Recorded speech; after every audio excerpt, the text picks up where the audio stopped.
teropong wak lebay.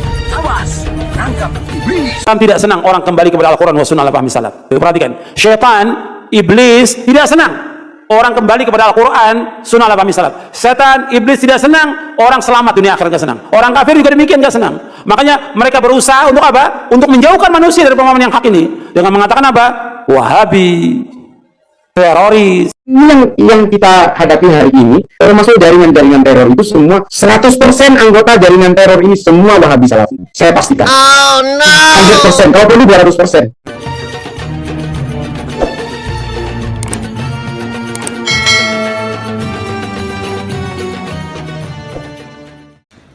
Bismillahirrahmanirrahim. Allahumma sholli ala Muhammad wa ala ali Muhammad. Alhamdulillah, kita ketemu lagi di keluarga besar Teropong Wak Lebay. Alhamdulillah, Allah merahmati kita, melindungi kita. Insya Allah, seluruh saudaraku yang nonton acara ini, video ini dalam perlindungan Allah Tabaraka wa Ta'ala. Oke? Insya Allah, kita nggak boleh tidur, nggak boleh. Umat Islam itu harus produktif. Inilah hebatnya kalau ngaji sunnah. Cerdas kita, kreatif. Jangan kita seperti pohon beringin, besar. Wah, besar. Tapi nggak menghasilkan apa-apa, nggak menghasilkan buah. Nggak produktif pohon beringin. Jadilah kita orang-orang yang cerdas. Insya Allah, kita terus menangkal, mengkarter konsep pemikiran-pemikiran yang menyimpang dari Islam. Tapi dia berpenampilan seperti Islam. Kita reaction terus. Siapapun dia tanpa terkecuali. Kita reaction. Demi apa? Untuk apa? Anak cucu kita, keturunan kita, jangan sampai berpikir seperti orang-orang liberal itu. Jangan. Mulai hari ini kita tangkal. Cukuplah Muslim, Islam di Andalusia yang tinggal kenangan. Udah hancur musnah. Cukup di Andalusia. Lebih kurang 800 tahun berjaya. Sekarang tinggal cerita dan sejarah. Astagfirullah, jangan sampai Indonesia mengalami peristiwa yang mengerikan di Andalusia, Cordoba, Spanyol. Hebat. Kita harus berjuang. Kita bersatu padu. Sesama Muslim semuanya bersaudara. Apapun suku Anda, apapun bangsa Anda. Tapi kok udah bicara Allah Subhanahu wa Ta'ala, Rasulullah Sallallahu Alaihi Wasallam, Muhammad bin Abdullah bin Abdul Muttalib bin Hasim bin Abdul Manaf, kita satu ikatan tali ukhuwah Islamiyah. Pada kesempatan ini, saya akan menampilkan manusia berilmu, ulama pewaris Nabi yang udah malang melintang ke berbagai negara. Ini kok menjadikan referensi itu orang berilmu. Ini apa disebut itu ya? Kecoa, lipas, apa disebut itu? Berisik gitu loh, tapi bodoh, tapi buat kacau, buat rancu suasana. Yang ikuti dia sama komunitasnya. Komunitas rendahan. Jangan ikuti orang nggak berilmu, sayang. Jangan. Nih, Profesor Ahmad Yahya Jahro, guru besar, ngomongnya akurat, fakta dan data. Siapa? Syekh Muhammad bin Abdul Wahab. Siapa yang disebut Wahabi itu? Ini narasumber kredibel, narasumber otentik. Jangan dari siapa-siapa Anda mendengar tentang Wahabi, apalagi dari mulut-mulut orientalis, dari mulut-mulut orang-orang fasik, dari mulut-mulut orang-orang munafikin. Syekh Muhammad bin Abdul Wahab negatif, mengerikan.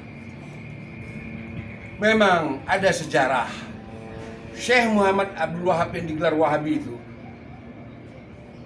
berantem itu sama Syiah. Nah, jadi kok perjuangan Syekh Muhammad bin Abdul Wahab ini sama Syiah Lanatullah ini, ya Syiah Lanatullah berseteru itu. Karena apa? Syekh Muhammad bin Abdul Wahab yang digelar Wahabi itu mendakwahkan, mensiarkan tauhid, menghancurkan kesyirikan. Sementara orang-orang Syiah, wah, kok sama kuburan itu dimuliakan, dibangun megah. Jadi nggak cocok. Sampai hari ini sepertinya perseteruan itu masih bisa kita lihat. Masih banyak orang-orang yang anti tentang salaf, benci tentang salaf. Mereka nggak tahu apa itu salaf. Oke lah, kita dengarkan siapa Syekh Muhammad bin Abdul Wahab yang disebut Wahabi. Sama Profesor Ahmad Yahya Jahro. Mari kita dengarkan. Yang harus diketahui, Wahabi itu ada dua macam. Ada Wahabi Khawarij, Abdul Wahab ya, bin Sulaiman, itu Al-Khariji, Khawarij, itu yang sesat karena mereka mengkafirkan kita semuanya. Ada yang Muhammad bin Abdul Wahab, itu Wahabi yang sekarang ada di Saudi Arabia itu. Memang zaman tahun 20-an, 30-an itu ketika Wahabi atau pemerintah Saudi baru terbentuk, mereka kerjasama dengan ulama Wahabi, itu keras sekali akan membongkar makam Nabi, ya akan memindahkan makam Nabi, semua wirid dilarang dan sebagainya, keras sekali, sehingga berdirilah NU ya, merespon itu, dan ormas-ormas di dunia keberatan dengan langkah Wahabi. Dalam perundingan akhirnya berhasil, tapi kemudian dilanjutkan oleh generasi yang kurang mengenal Wahabi. Sampai sekarang ini pun ada yang mencaci maki Wahabi, menganggap sesat Wahabi, menganggap Wahabi bukan ahlus sunnah. Sebagai muslim saya sangat keberatan. Saya bukan Wahabi, jelas bukan Wahabi, tapi tidak rela kalau saudara kita dicaci maki. Saudara kita Wahabi yang ada di Saudi Arabia dan sekitarnya itu adalah Wahabi yang ahlus sunnah. Kalau tidak sama dengan kita, tidak usah jauh-jauh. Bukan Wahabi, NU dengan Muhammadiyah pun banyak perbedaan. Tapi kan tidak boleh mencerca, tidak boleh mencela. Wahabi iblis, Wahabi sesat. Panjenengan pernah haji atau tidak? Pernah umroh atau tidak? Mustahil Allah subhanahu wa ta'ala rela Masjidil Haram dan Masjid Nabawi diimami oleh iblis. Imam Masjidil Haram, Imam Masjid Nabawi, salah satu guru Al-Quran saya adalah dari Masjid Nabawi. Itu adalah orang-orang soleh, orang-orang baik. Wahabi mereka, pasti Wahabi mazhab akidahnya, tapi mazhab fikihnya Hambali. Jadi kalau mengatakan sesat, bahkan ada yang Wahabi itu ciptaan Yahudi. Benci ya benci, tapi jangan ekspresif dan jangan keterlaluan. Panjenengan nanti akan malu di depan Allah SWT. Mustahil, sekali lagi, Masjidil Haram diimami oleh orang yang sesat, mustahil. Mustahil Allah SWT ridho Masjid Nabawi imam masjidnya adalah orang-orang sesat. Saya tuh bahkan, karena saya akrab juga dengan Syekh Abdul Rahman As-Sudais, Syekh Soal-Surem, akrab saya dengan mereka. Mereka tuh bahkan dalam persepsi saya orang yang paling awal masuk surga di antara orang yang hidup sekarang ini. Bersih lahir batin. Bahwa amaliyahnya kita tidak setuju, ya banyak. Kalau tidak setuju banyak. Mereka tidak wirid bersama-sama sudah sholat itu juga, ya mereka pahamnya seperti itu. Sholat subuh tidak kunut, ya seperti itu. Lalu kenapa? Ini memang sangat diprovokasikan ini. Kayaknya dikompori oleh Syiah. Syiah memang musuh bebuyutan Wahabi. Saya malah mohon maaf ya, andai saja Yang di Masjidil Haram dan Masjid Nabawi itu bukan Wahabi. Kayaknya nanti tiang-tiang masjid itu sudah dipuja-puja. Saya menangi loh. Menangi apa sih? Ngalamin aku dewe. Menangi itu tahu. Tahun 86 ketika saya haji di sana, itu ada masjid sebelah Masjidil Haram, tiang sebelah Lor Kulon. Apa Lor Kulon itu? Sebelah barat laut itu dilus-lus oleh orang-orang yang baru datang itu, entahlah apa, tapi kemudian oleh askar diusir. Jadi banyak penduduk dunia ini yang ilmu agamanya kurang, kemudian masih dilingkungi oleh faham-faham lokal. Ya kalau di Indonesia ini kejawen lah misalnya, itu memuja-muja, mengkultuskan tiang-tiang itu cagak, bukan tiang wong ya, cagak di Masjidil Haram itu dilus-lus, dicium-cium. Apalagi Ka'bah, waduh sudah, Ka'bah itu pojok-pojokan wis mambu abab kabeh. Untung diminyaki terus ya, dilesi minyak. Tapi dulu gitu dulu, karena tawaf juga masih mudah ya, penjagaan belum begitu ketat, tapi ya, akhirnya ya makin ketat sekarang. Sudah tidak ada lagi pemujaan pada tiang Masjidil Haram, itu tidak ada lagi.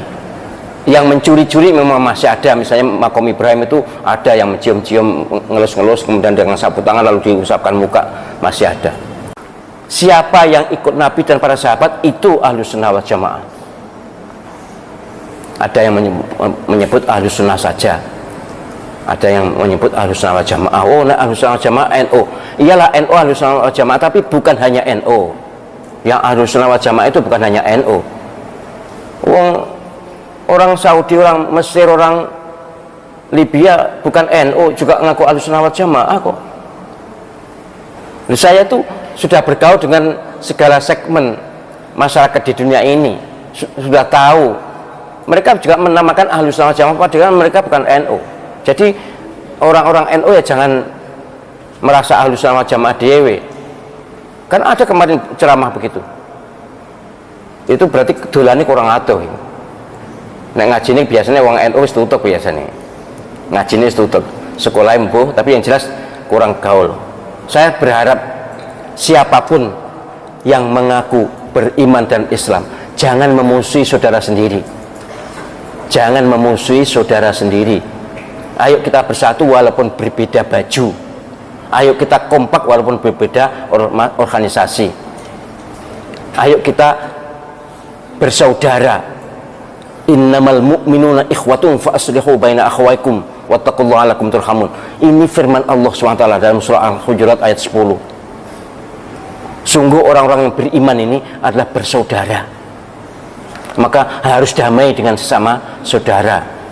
Jangan kebalik, karo wong Islam tuh koyok musuh gitu, tapi nak karo wong non Islam tuh malah nyedek-nyedek, ngerangkul-ngerangkul. Tak sikut pisan kon kok. Saya tuh mohon maaf ya, berdakwah tentang ukhuwah ini sejak tahun 2002 di Masjid Akbar itu. Maka Raja Fikih kontemporer dulu itu munculnya itu. Sudah terus saya sampai sekarang ceramah ukhuwah itu. Yo kok yo cik berhasil, cik enek umat Islam sing mencela saudara sendiri itu loh. Apa ndak takut kepada Allah SWT bahwa nanti semua tindakan kita, semua ucapan kita, semua pikiran kita dihisab, dimizan, ditanya, diminta pertanggungjawabannya. Apa kita akan berkata di hadapan Allah SWT kalau kita terhadap umat sesama muslim bermusuhan atau menyikapi bermusuhan? Bahkan para imam Masjidil Haram, Masjid Nabawi dikatakan sesat. Tidak mengatakan eksplisit sesat, tapi mengatakan Wahabi sesat. Waspadalah, mereka juga punya kitab. Oh, kitab Bukharinya Wahabi dengan Ahli Sunnah itu berbeda. Batuk muta. Saya itu lama loh ngaji di Masjidil Haram, di Masjid Nabawi, ikut khalaqah itu. Dan kitab Bukhari-nya ya sama. Kalau dulu mungkin pernah berbeda, ya kita nggak ada punya bukti, tapi memang Wahabi zaman awal-awal pemerintah Saudi itu keren banget. Tapi bukan Wahabi yang keren sebenarnya, yang keren pemerintahnya. Karena pemerintahnya baru berdiri, kemudian dari segi agama, akidahnya ikut Wahabi, karena ulama yang paling top di Saudi saat itu yang bisa mendukung kerajaan itu Wahabi, ya wajar toh. Kalau seperti sekarang pemerintah lebih ngerangkul pada ormas tertentu, wajar itu. Itu bagian dari kemestian politik. Baik, jadi soal Wahabi moga-moga tidak usah dipersoalkan lagi ya. Sekali lagi kita kalau haji, kalau umroh ke Saudi Arabia, di Masjidil Haram, Masjidil Nabawi itu imamnya adalah beraliran Wahabi. Kalau kita katakan Wahabi sesat, berarti kita bermakmum pada orang sesat. Waspadalah, itu adalah labelisasi atau stigmatisasi yang sangat berbahaya untuk ukhuwah Islamiyah dan akan diminta pertanggungjawaban di akhirat nanti. Udah kita dengarkan? Udah kita dengar? Itulah Syekh Muhammad bin Abdul Wahab. Dia sedih, terluka hatinya jika sesama muslim, saudara muslim dicercah dan dihina. Ini orang berilmu. Begini. Yang disebut ulama itu ini ilmi, ulama ilmi, ulama para nabi. Ini ngomongnya akurat, berdasarkan data dan fakta. Ini ulama para nabi. Mari kita dengar lagi. Apa dia bilang? Kalau dia diskusi atau berdebat, nggak membutuhkan dalil. Nah ini kan, ini udah fatal ini. Fatal. Cukup dengan sejarah. Sejarah. Fatal ini. Al-Quran itu banyak mengisahkan tentang sejarah. Tetapi dipastikan benar. Karena dari Allah Ta'ala. Itu Al-Quran. Al-Quran sejarah. Banyak sejarah dalam Al-Quran. Tapi kalau sejarah yang dibuat oleh musuh Islam, nah ini tentulah menyimpang dari kebenaran. Kalaulah dalil dan hujah diganti dengan sejarah, hancur semuanya. Itulah misi mereka. Contoh negara kita, NKRI, Negara Kesatuan Republik Indonesia, punya dasar hukum, punya undang-undang. Misalnya pelaku tindak kriminal ditangkap berdasarkan pasal sekian, itu kan dalil dan hujah. Terus kita bilang dasarnya sejarah, berdasarkan sejarah yang bagaimana? Ini aja udah logikanya tumpul. Kalau bicara kebenaran, tentang hak-hak kebenaran, pastilah sumbernya dari sumber yang paling benar, Al-Quran dan As-Sunnah Rasulullah. Insya Allah. Mari kita lihat. Apa ya? Bagaimana kebenciannya terhadap salaf? Saya curiga dengan ini orang. Kuat dugaan saya. Kuat ini dugaan. Saya nggak mau menuduh. Nggak boleh. Pengikut-pengikut Rasulullah tidak boleh menuduh, apalagi fitnah. Tapi kuat dugaan. Bukan prasangka buruk juga. Boleh dong kita berpikir gitu ya. Ini kok ngomongnya menghujat Salafi itu benar-benar mengerikan. Seperti ucapan-ucapan orang-orang Syiah gitu loh. Seperti ucapan-ucapan orang Syiah yang sangat anti Salafi. Dan Syekh Muhammad bin Abdul Wahab ini sangat anti nih. Siapa dia ini sebenarnya? Secara benar saya nggak tahu siapa dia ini. Rekam jejaknya saya nggak tahu. Tiba-tiba saya lihat di video dia muncul gitu. Terus ngomong, hah? Memfitnah salaf. Nah, situ saya mulai serius. Serius saya mengikuti dia. Apakah ini regenerasi dari Abdullah bin Ubay bin Sahlul, tokoh munafik di Madinah, di zaman Rasulullah dia hidup, jadi tokoh munafik yang anti dan benci terhadap Islam? Apakah tipe dia ini tipe gitu juga? Abdullah bin Ubay bin Salul itu tokoh munafik, mengaku Islam tapi benci sama Islam. Sama ini persis kelakuannya. Islam, tapi benci sama salaf. Salafi itu orang terbaik, orang Islam. Menghina salaf sama menghina ajaran-ajaran Rasulullah Muhammad bin Abdullah bin Abdul Muthalib bin Hashim bin Abdul Manaf. Karena orang-orang salaf ini mengikuti ajaran Rasulullah. Menghina salaf, menghina Rasulullah secara tidak langsung begitu. Salafus soleh tak terlepas ajarannya dari Rasulullah SAW. Tak terlepas. Apabila mereka dihujat, dihina, dinista, sama halnya ke Rasulullah. Karena mereka dapat ilmu dari Rasulullah. Memang nggak secara langsung dia mengatakan Rasulullah itu bla bla bla bla bla. Enggak. Takut dong, nggak boleh. Habis dia kalau sampai ngomong kayak gitu. Habis dia. Kalau sampai mencela, menghina, memfitnah Rasulullah Shallallahu Alaihi Wasallam, Muhammad bin Abdullah bin Abdul Muthalib bin Hashim bin Abdul Manaf, kena dia pasal penistaan agama. Dia pun pintar ini orang. Wah, ini orang pintar loh. Pintar. Dalam hal dunia, pintar dia. Tapi sayangnya belajar Islam ke Amerika. Yang dipelajari filsafat Islam.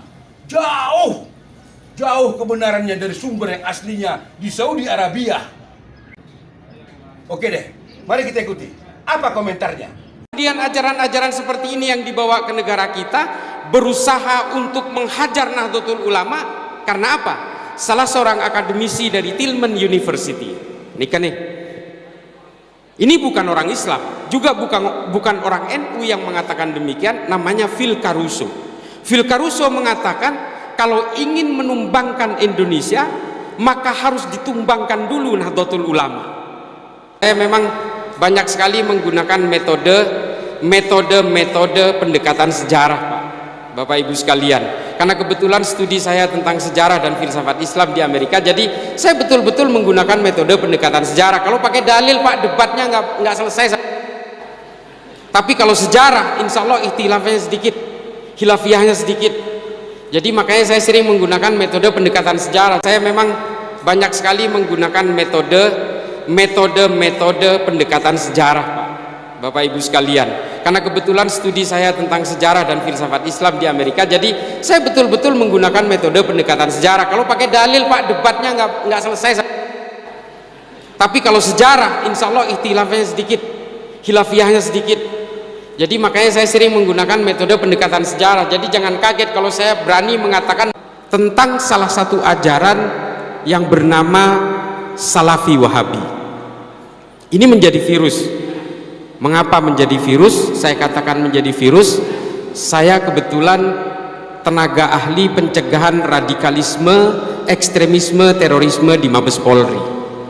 Saya melekat bekerja sehari-hari dengan Densus 88. Dan saya harus mengakui jati diri saya, karena apa yang akan saya sampaikan ini adalah data-data dari temuan saya ketika saya berhadapan langsung dengan teroris-teroris yang baru ditangkap. Saya harus akui itu. Dan saya punya data berdasarkan pengalaman saya ketika saya bertatap muka dengan mereka. Saya pastikan 100% teroris yang ditangkap oleh Densus 88 berfaham Salafi Wahabi. Saya pastikan itu. Kalau ada yang mau bantah, silakan datanya ke saya. Jadi kalau kemudian ajaran-ajaran Salafi Wahabi mengharamkan maulidan, mereka melarang tahlilan, mereka melarang haul, teroris yang ditangkap oleh Densus 88 juga melarang hal yang sama. Perbedaannya di mana? Kok seolah-olah ajaran-ajaran dari ustadz-ustadz Wahabi ini kok kayaknya sejuk-sejuk semua. Pintu pembukanya adalah ustadz-ustadz yang hari ini beredar di media sosial dan juga di televisi. Itu pintu pembukanya. Produk terakhirnya itu adalah mereka yang bergabung dengan kelompok-kelompok teror yang bernama JI, JAD, JAK, JAT, JAS, MMI, MIT, MIB, NII, Khilafatul Muslimin. Saya 5 tahun di Amerika khusus mempelajari pergerakan-pergerakan kelompok radikal ini. Saya tinggal di Amerika, saya hidup di Amerika, saya belajar Islam di Amerika. Saya belajar tentang sejarah dan filsafat Islam di Zaytuna Institute di Berkeley di California. Kebalik, menabi orang Madura ajar agama nikah de Arab. Saya kebalikannya, saya ke Amerika. Tapi nggak apa-apa, ilmu itu ada di mana-mana.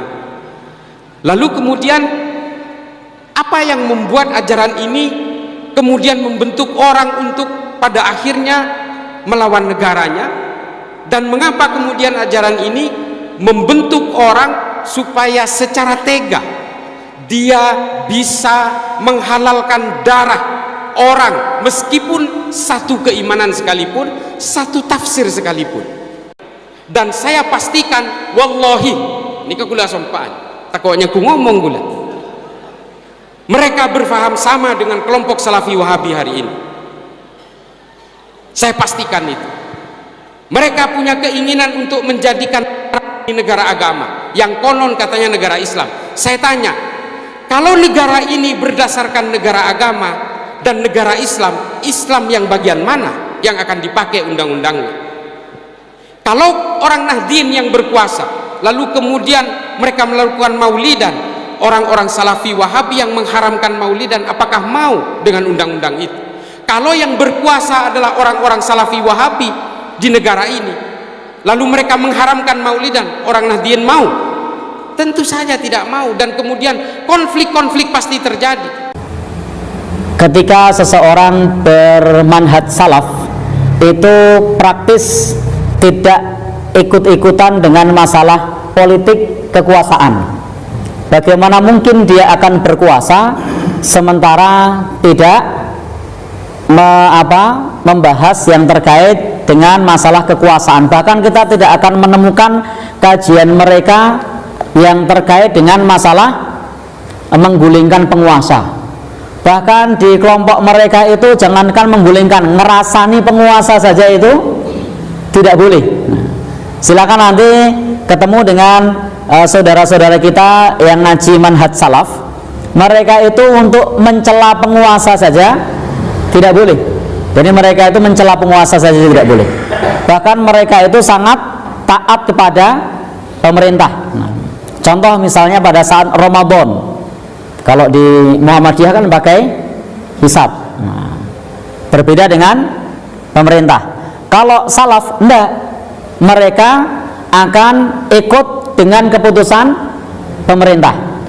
Bahkan andai pun yang dibuat oleh pemerintah itu, keputusan pemerintah tersebut itu dalam tanda kutip menzalimi mereka, mereka tidak akan melawan. Itu salah satu prinsip dari manhaj salaf. Nah, jadi itu pertanyaan yang agak aneh, karena tidak, bagaimana mungkin kemudian mereka merebut kekuasaan kemudian berkuasa dan menumpahkan darah kaum muslimin. Karena konsep dalam salaf itu konsepnya adalah bahwa kebaikan itu bukan dari atas, bukan dari kekuasaan, tetapi dari pribadi masyarakat yang baik nanti akan membentuk pemerintahan yang baik. Jadi dari masyarakat yang baik akan membentuk pemerintah yang baik. Nah, karena kalau masyarakatnya ini tidak baik, dengan cara apapun kita membentuk atau memilih pemimpin, maka karena bibitnya bukan bibit yang baik, maka hasilnya tidak baik. Udah dengar kan? Udah lihat kan? Udah dengar bagaimana pembelaan ulama-ulama poros Nabi dari NU? Ini saya cari sumber. Tokoh NU bicara, orang NU menjawab. Aksi reaksi. Tinggal kalian menilai. Saya berkali-kali bicara. Di NU, di Nahdien, Nadatul Ulama, banyak ulama pewaris Nabi. Mereka tak ridho. Mereka tak rela jika ajaran Islam diselewengkan. Dia jawab dengan ilmu pengetahuan, bukan dengan fitnah. Makanya semua jamaah-jamaah salaf, pengikut Rasulullah, jaga bicara kalian dan sikap. benar aja disampaikan, kitabullah dan sunnah masih salah sama musuh-musuh Islam. Bagus diam, kalau nggak mampu bagus diam, laksanakan amal ibadah, jangan lupa sholat 5 waktu, itu lebih baik.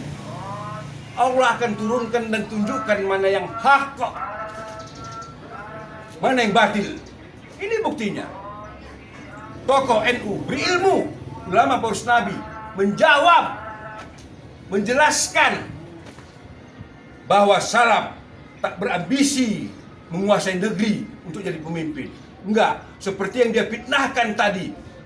Orang itu mengatakan salaf mengerikan, ingin jadi menguasai, membangun suatu sistem negara agama. Dibantah total, terbantahkan. Argumennya yang lemah dan rapuh dibantah sama ulama NU. Ini kita hargai. Alhamdulillah. Wahai Allah, ya Rabbu, kau dengar apa yang kukatakan, apa yang kuucapkan. Bimbinglah hamba-hambamu ini, biar warga Nahdien mengikuti rekam jejak Syekh ulama poros Nabi Hasyim Asy'ari, pendiri organisasi Nahdlatul Ulama. Kalau pada ulama Syekh Hasyim Asy'ari, hormat saya kepada beliau yang dimuliakan Allah, karena dia bertakwa kepada Allah. Ya Rabbu, tempatkanlah ulama poros Nabi Hasyim Asy'ari di tempat yang indah, seindah-indahnya tempat. Jadikanlah liang kuburnya surga.